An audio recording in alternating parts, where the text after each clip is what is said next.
It would seem the internet only gets crazier every day. That is why today I will be reacting to woke TikToks once again. As always, this video is sponsored by Gulag America. Go check out their apparel.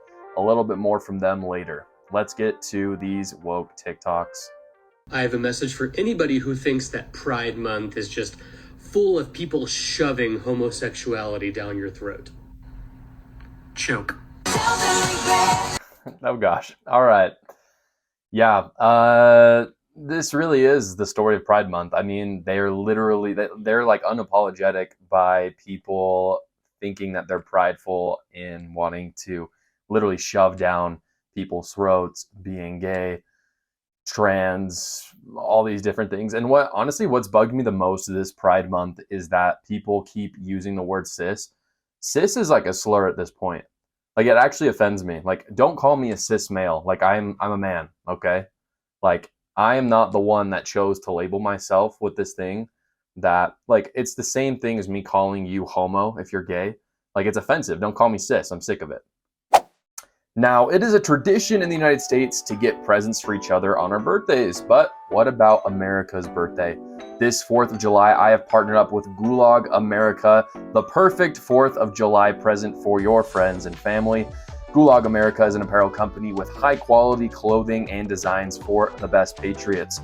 Gulag America features clothing with classic sayings such as "Don't tread on me," as well as their own slogans that I love. My favorite one is "My pronouns are 9mm." I'll be donning that shirt on the next podcast, by the way. Right now, if you use my code JoshCarr10, you will get 10% off at gulagamerica.com. It is the perfect 4th of July gift. Again, that is JoshCarr10, 10% off at gulagamerica.com. Being a woman isn't all getting dressed up and doing your makeup. You're right, it's a lot of things. It's the grooves in between your fingers from walking home at night clutching your keys. It's knowing you can always ask someone for a hair tie and they'll have one on their wrist waiting for you. It's the pure joy of realizing your dress has pockets, even though this one doesn't. It's always going to the bathroom in a pack. It's playing as the female character in video games and still I think kicking it's ass. enough. So, these things are what feminists, what especially a lot of people who are transitioning think womanhood is. Like, she said that she didn't want to demean and bring down what a woman is, but then that's literally all she did. Like, being a woman is being a mother. It is being caring. It is supporting. It is creating. Like, playing as a female character in video games, that is not what it's about. Putting on nail polish, like, those things are important and it's fine. Like, women are free to do that, but that is not what makes a woman a woman. That's why it's absolutely ridiculous when people on the left, people who are transitioning, think that by dressing up as a girl, they're suddenly a woman. You're still a man and you're dressed up as a woman. And if you want to be that way, that's fine. Like, I don't think I have any right to tell you can't dress as a woman, but you cannot objectively say that you are a woman. You are still a man and you're dressing up as a woman. This is like why it's so disingenuous to talk about puberty blockers as being like really dangerous for kids. Like, who do you think this was invented for? Yeah. It was invented for cis children with precocious puberty, which is like early onset puberty, people who are like maybe going through puberty at like 7, 8 years old. Yeah, like girls like getting their period in like 2nd grade. And so the idea is to just like hit pause on their puberty so that they can kind of go into it more with their age. It does not hit pause on puberty.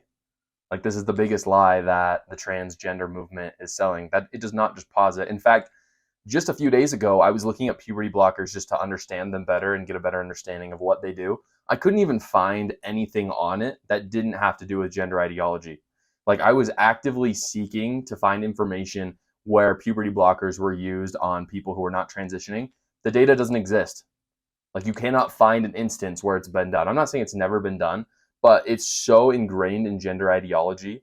It's healthcare specifically made for transitioning people that you cannot find any studies, any instances where it's used on someone not transitioning in order to stop their puberty.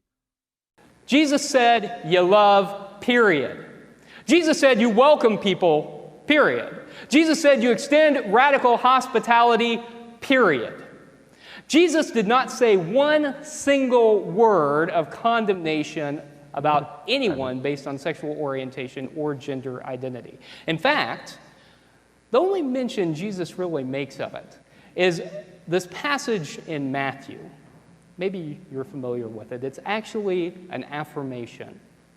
It's buried in ancient language, and it's surrounded by this weird teaching about divorce. Nope. But what Jesus I said doubt is this, that if you are a eunuch, and you have been a eunuch since birth, that was an ancient way of saying that if you differed from what was expected in terms of what we would call today sexual orientation or gender identity, that if you were a eunuch and you had been a eunuch from birth, that you were loved by God.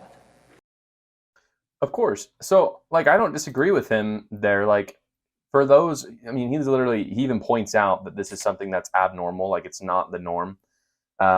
If you have homosexual, bisexual tendencies, if you have gender dysphoria, that does not void you of God's love. Like, God will always love you. Christ will always extend his hand towards you. But does that mean that he's accepting a certain lifestyle? No.